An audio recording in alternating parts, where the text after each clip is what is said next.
Welcome back to Sprint UPSC. We were discussing macroeconomics of class 12 and in that we were discussing chapter 1 introduction.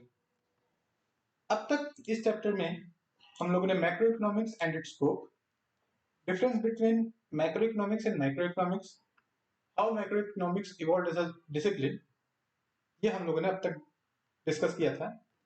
Then we started this topic, what is the context of the present book, और उसमें public sector का role क्या है हम लोग पिछली video में discuss कर चुके हैं.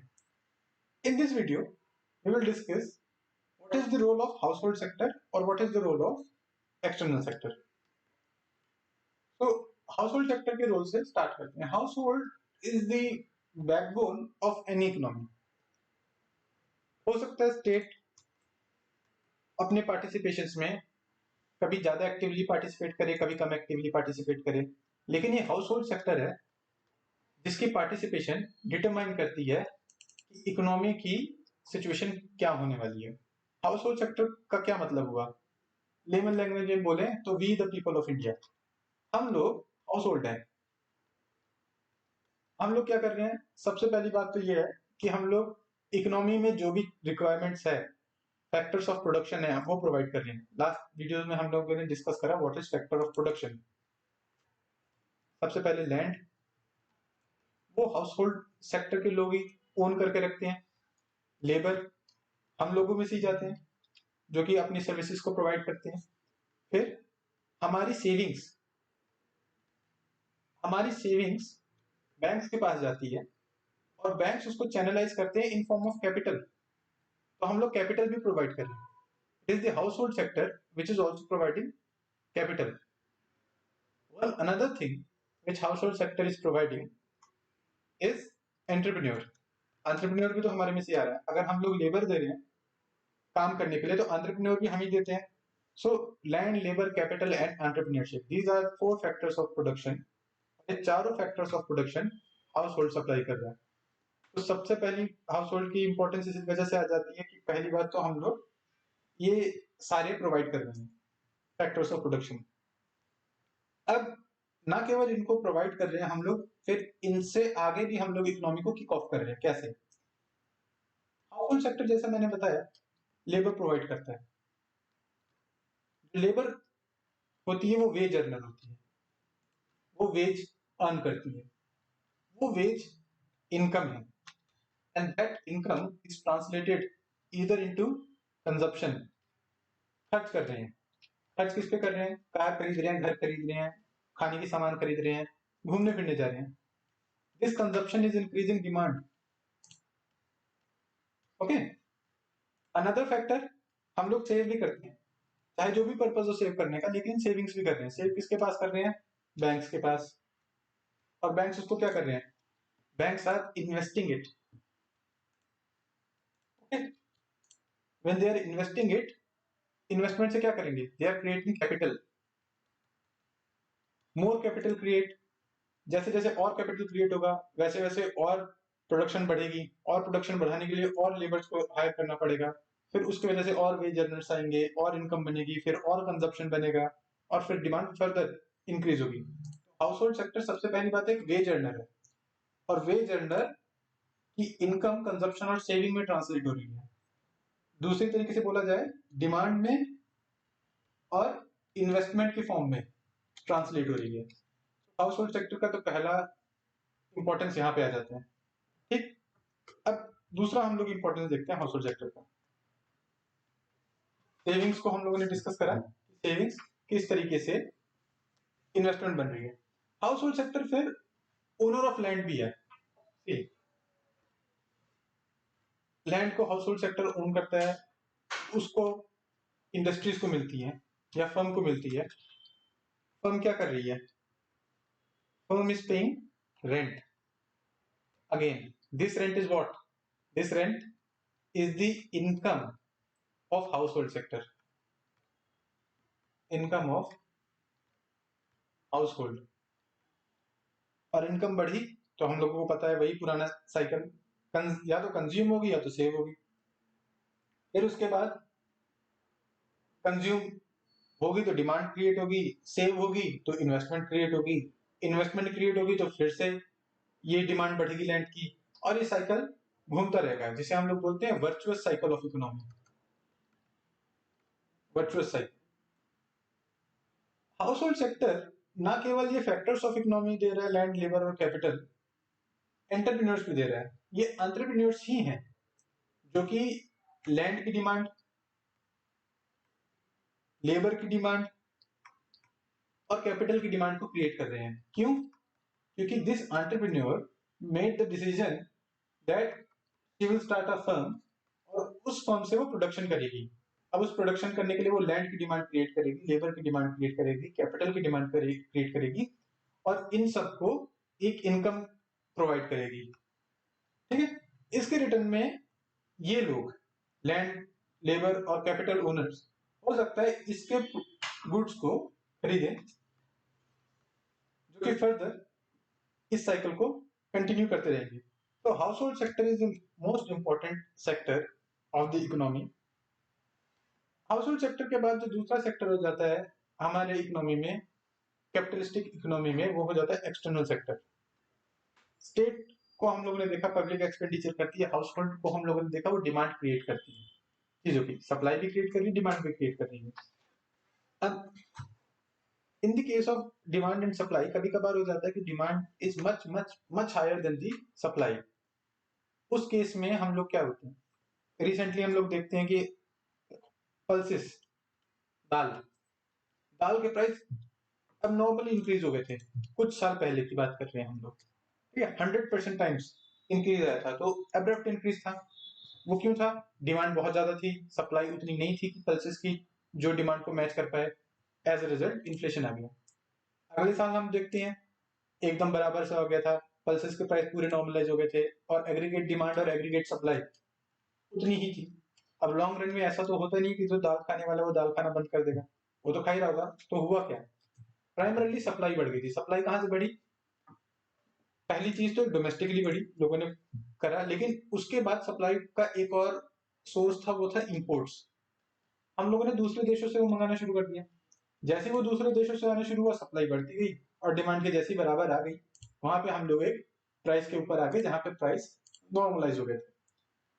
तो एक्सटर्नल सेक्टर इंपोर्ट से एक सोर्स है, तो इंपोर्ट प्रोवाइड करता है, नॉर्मलाइज करता है सिचुएशंस को, और सप्लाई को क्रिएट कर सकता है थ्रू इंपोर्ट। दूसरी चीज एग्रीगेट सेक्टर से या एक्सटर्नल सेक्टर से हमारे पास जो आती है वो है एक्सपोर्ट्स। एक्सपोर्ट्स क्या क्रिएट करते हैं? अब इसकी सिचुएशन को हम लोग रिवर्स करते हैं। Suppose aggregate supply, total supply जो है इकोनॉमी में, वो much much much higher than aggregate demand. अब टोटल कंज्यूमर्स कितने हैं? मान लेते हैं मारुति ने यहाँ पे 200 कार्स बना दी, और कार चलाने वाले ही इस इंडिया में 50 हैं, 50 लोग डिमांड कर रहे हैं। अब 150 कार्स तो सरप्लस है ना, 150 कार्स का मारुति वाले क्या करेंगे?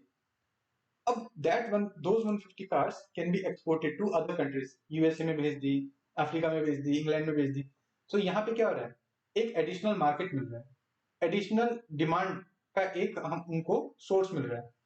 So external sector is not only creating supply, but at the same time it is also creating demand for producer sector। ठीक है, तो हम लोगों ने ये देखा एक्सपोर्ट और इंपोर्ट्स में एक्सटर्नल सेक्टर किस तरह काम कर रहा है।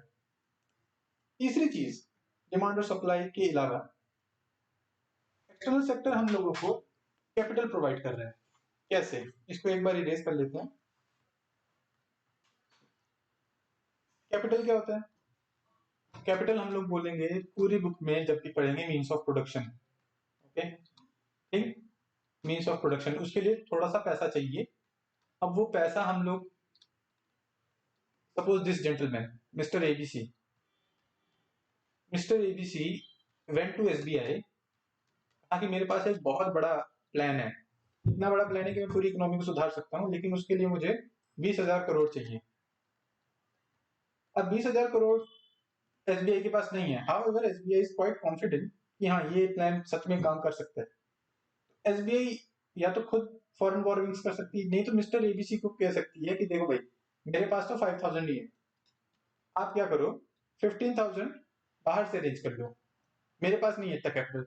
Then mister ABC can approach Bank of England. ठीक है, और वहां से क्या करती है, sir I need this much amount of money, please give it to me, और ये हो सकता है प्लान देख के दे दे। तो एक्सटर्नल सेक्टर डिमांड और सप्लाई गुड्स की तो क्रिएट कर ही रही थी, सर्विस की तो क्रिएट कर ही थी, कैपिटल्स की भी क्रिएट कर रही है। जिसके पास सरप्लस इकोनॉमी सरप्लस कैपिटल है वो अक्सर होता है चैनल ढूंढता रहता है। फॉर एग्जांपल हम लोग अभी प्रेजेंट केस में इंडिया को ही अगर देखते हैं, इंडिया हाई रिटर्न्स देने के लिए माना जा रहा है, high returns in the sense 5% 6%, this is considered as high returns, okay. और यूएस मार्केट में हम लोग कहते हैं 1% रिटर्न बहुत हाई हो जाता है, कभी कभार इतना भी नहीं मिलता, तो वहां पे लोन जो है वो बहुत कम है, मान लेते हैं 1.5% या 1%। अब ये सरप्लस पैसा है, सरप्लस पैसा को अगर वो यहाँ डाइवर्ट करते हैं इंडिया में और 5-6% अर्न कर रहे हैं after paying 1.5%, even then they are in profit. तो ये क्या हुआ, अपने सरप्लस फंड्स को in form of capital transfer कर रहे हैं इंडिया में। इस कैपिटल का यूज इंडियन एंटरप्रेन्योर्स को है, Indian entrepreneurs are getting money at cheap rates, ठीक है। बैंक में जाते हैं तो उनको हाई इंटरेस्ट पे करना पड़ता है, सरप्लस मनी जो विदेश से आ रही है उसको इंटरेस्ट कम पे करना पड़ेगा, तो एक्सपेंशन उनकी सस्ती हो जाएगी और फिर वो इंडस्ट्री का उसी हिसाब से एक्सपेंड कर सकते हैं। इसका रिवर्स केस हो सकता है इंडिया के पास अब सरप्लस मनी हो जाए, इतना पैसा हो गया कि यहाँ पे इंडिया में अब इन्वेस्टमेंट स्कोप खत्म हो जाता है, तो दूसरे देशों को देखा जाएगा जहां पे इन्वेस्टमेंट की स्कोप है, वहां पे अपना सरप्लस मनी को ट्रांसफर करा जा सकता है, ठीक है। तो कैपिटल को भेजना और कैपिटल को इनवाइट करना इंडिया में, ये भी एक्सटर्नल सेक्टर के थ्रू हो पाता है। कैपिटल अब आता कैसे है इंडिया में, कैपिटल दो तरीके से आता है। पहले तो आपने बोरोविंग करी, मतलब ये बैंक है, इंडिया वाले नहीं दे रहे थे, एसबीआई नहीं दे रहा था सपोज, तो मिस्टर एबीसी कहाँ गए, मिस्टर एबीसी इस बैंक के पास चले गए और इस बैंक से मांग लिया पैसा। Example was in the context of borrowing, तो यहाँ से हमको जो मिली वो है बोरोविंग। सपोज हुआ क्या कि मिस्टर एबीसी को इस बैंक ने भी मना कर दिया, यूके में बेस्ड है, कि मेरे पास नहीं है पैसा तुम्हें देने के लिए, तो मिस्टर एबीसी ने कहा कि ठीक है मैं दूसरे के पास जाता हूँ। Suppose he went to some gentleman mister XYZ who is in US. Mister XYZ said कि देख भाई पैसा तो मेरे पास है but I will not give you on loan, मैं क्या कर सकता हूँ तुम्हारे साथ कंपनी शुरू कर सकते हैं, सपोज PQR ये कंपनी है, इसमें पार्टनरशिप कर लेंगे, तुम्हारा जितना पैसा है मेरा जितना पैसा है उसको पार्टनर कर लेते हैं और जो भी प्रॉफिट आएगा उसको आधा आधा कर लेंगे। In this case what is happening, mister XYZ is not giving on loan as a loan in form of loan, but वो पार्टिसिपेट कर रहे हैं, इन्वेस्ट कर रहे हैं। और क्योंकि mister XYZ is based in USA, तो ऐसे इन्वेस्टमेंट को हम लोग बोलते हैं foreign direct investment. This is I am explaining in very layman language, ये ऐसा रियलिटी में होता है ऐसा जरूरी नहीं है, आने वाली वीडियोस में हम लोग देखेंगे और डिटेल में पढ़ेंगे व्हाट इज एफडीआई। तो लेकिन अभी फिलहाल के लिए समझ लेते हैं एफडीआई कुछ इस तरीके से काम कर सकता है, दिस इज एफडीआई, ओके। और वो एफआईआई के फॉर्म में भी हो सकता है, फॉरेन इंस्टीट्यूशनल इन्वेस्टमेंट। वो क्या होगा, मिस्टर XYZ कहेंगे अभी मैं तुम्हारी कंपनी में इन्वेस्ट कर दे रहा हूँ, फ्यूचर में मैं अपनी होल्डिंग्स को बेच के जितना भी मेरा शेयर है, सपोज तुमने 20 करोड़ लगाए, मैंने भी 20 करोड़ लगा दिए, ठीक। अब 20 करोड़ को मैं जब भी प्रॉफिट अर्न होना शुरू हो जाएगा मैं 20 करोड़ या तो तुम्हें बेच दूंगा या तो किसी और को बेच के निकल लूंगा। तो this will be foreign institutional investment, की इंस्टीट्यूशन ने इन्वेस्ट करा from the purpose of basic investment की पॉइंट ऑफ व्यू से। तो हम लोगों के पास एक्सटर्नल सेक्टर ने एक एक्सपोर्ट का ऑप्शन दिया, एक्सपोर्ट के ऑप्शन ने हमारे लिए डिमांड को और रेवेन्यूज क्रिएट करे। इंपोर्ट का ऑप्शन दिया, इंपोर्ट के ऑप्शन ने हमारे लिए एक सप्लाई का एक और सोर्स क्रिएट करा। और फिर कैपिटल का ऑप्शन दिया कि अगर सरप्लस कैपिटल हमारे पास है तो हम लोग विदेशों में दे सकते हैं, किसी और देश के पास है तो वहां से ले सकते हैं। अब वो कैसे आ सकता है, through capital borrowing, through foreign direct investment, through foreign institutional investment. अगली चीज क्या हो जाती है, एक्सटर्नल सेक्टर हम लोगों को टेक्नोलॉजिकल एडवांसमेंट भी प्रोवाइड करता है। फॉर एग्जांपल हम लोग 1991 के बाद का टाइम लेते हैं, there was a renowned company Maruti Suzuki और हीरो होंडा, ये कंपनी थी कुछ। इसमें क्या हो रहा था, एक इंडियन कंपनी एक फॉरेन कंपनी के साथ टाई अप कर रही है, इंडियन कंपनी के पास कुछ पैसा है, फॉरेन कंपनी अपनी टेक्नोलॉजी लेके आ रही है और उस टेक्नोलॉजी का यूज करके मोटर बाइक्स बनाई जा रही हैं। और उसकी वजह से क्या हो रहा है, एक हमारी इकोनॉमी में जो सबसे रीसेंट टेक्नोलॉजी है उससे हम लोग इंट्रोड्यूस हो रहे हैं। अब रीसेंट टेक्नोलॉजी आ रही है तो बाकी भी जो मैन्युफैक्चरर्स हैं, इंडिया के लोकल मैन्युफैक्चरर्स हैं, वो भी इंसेंटिवाइज होते हैं कि किस तरीके से वो भी अपने टेक्नोलॉजिकल एनहेंसमेंट करें। उसकी वजह से कंपटीशन बन रहा है, उसकी वजह से रिसर्च में और कंपनीज पैसा स्पेंड करना शुरू करती हैं, फिर उसके बाद एक्सपेंशन शुरू हो जाता है। या फिर नए आइडियाज, फॉर एग्जांपल हम लोग देखते थे कि मैकडी के रिटेल स्टोर्स आते थे, फिर अभी हम लोग देखते हैं जितने इंडियन स्वीट्स की दुकान है उन्होंने भी इस तरीके से रिटेल स्टोर्स लाने शुरू कर दिए। तो एक्सटर्नल सेक्टर टेक्नोलॉजिकल एनहेंसमेंट और न्यू आइडियाज वो भी लेके आता है, या फिर हम लोग दूसरे देशों में लेके जा सकते हैं। So this is external sector. और it is through external sector कि हम लोगों को करेंसी की वैल्यू इंटरनेशनल मार्केट में क्या है वो पता चलती है, जिसकी वजह से इंपोर्ट और एक्सपोर्ट भी इफेक्ट होते हैं। फॉर एग्जाम्पल एक्सटर्नल सेक्टर में अगर रुपीस की price, rupee as a currency की डिमांड बढ़ जाती है तो रुपी का प्राइस अप्रिशिएट हो जाएगा, ठीक है, तो डॉलर के बदले रुपया सस्ता हो जाएगा, फिर उसकी वजह से हमारे इंपोर्ट्स भी सस्ते हो जाएंगे और इसका रिवर्स भी हो सकता है। इस टॉपिक को हम लोग एक पूरा का पूरा चैप्टर है एक्सटर्नल सेक्टर, उसमें बहुत ज्यादा डिटेल में करेंगे। तो अब तक के लिए हम लोग एक बार रिवाइज करने की कोशिश करते हैं हम लोगों ने क्या करा। हम लोगों ने सबसे पहले देखा कि हम लोग इस बुक को केवल कैपिटलिस्ट इकोनॉमी के कंटेक्स्ट में ही पढ़ रहे हैं, हम लोग किसी और इकोनॉमी में के लिए जिम्मेदार नहीं है कि अगर वहां पे ये थ्योरीज फिट ना बैठे, ठीक। और कैपिटल क्या होता है, फिर हम लोगों ने पढ़ा कैपिटलिस्ट इकोनॉमी में कैपिटल क्या होता है, और कैपिटलिस्ट इकोनॉमी किसके थ्रू काम करती है, वो काम करती है फर्म्स के थ्रू और उनको एंटरप्रेन्योर्स मैनेज करती हैं। फर्म को कुछ फैक्टर्स ऑफ प्रोडक्शन चाहिए होते हैं और वो फैक्टर्स ऑफ प्रोडक्शन है लैंड, लेबर, कैपिटल और एंटरप्रेन्योर। और वो फैक्टर्स ऑफ प्रोडक्शन हम लोगों को मिलते हैं हाउस होल्ड सेक्टर से, और हाउस होल्ड सेक्टर को इसके बदले में जो पेमेंट मिलती है उसको हम लोग बोलेंगे फैक्टर पेमेंट। अब रेंट मिलेगा, वेजेस मिलेंगे, इंटरेस्ट मिलेंगे। Rent in return of land, wages in return of labour, interest in return of capital और profit in return of entrepreneurship, वो हाउस होल्ड सेक्टर के पास जाएगा। देन हाउस होल्ड सेक्टर एक का एक और काम हो जाता है फैक्टर्स ऑफ प्रोडक्शन प्रोवाइड करने के अलावा, वो होता है कंजप्शन क्रिएट करना, कंजप्शन की वजह से डिमांड क्रिएट होती है, और सेविंग्स क्रिएट करना जिसकी वजह से इन्वेस्टमेंट चैनलाइज होती है। और ऐसी इकोनॉमीज में स्टेट डिफरेंट डिफरेंट कैपेसिटीज में काम करता है, कभी कभार स्टेट कंज्यूमर बनता है, कभी प्रोड्यूसर बनता है। कंज्यूमर क्यों बनेगा, प्रोड्यूसर क्यों बनेगा, उसके अलग अलग सिचुएशंस और अलग अलग केस हम लोगों ने देखे।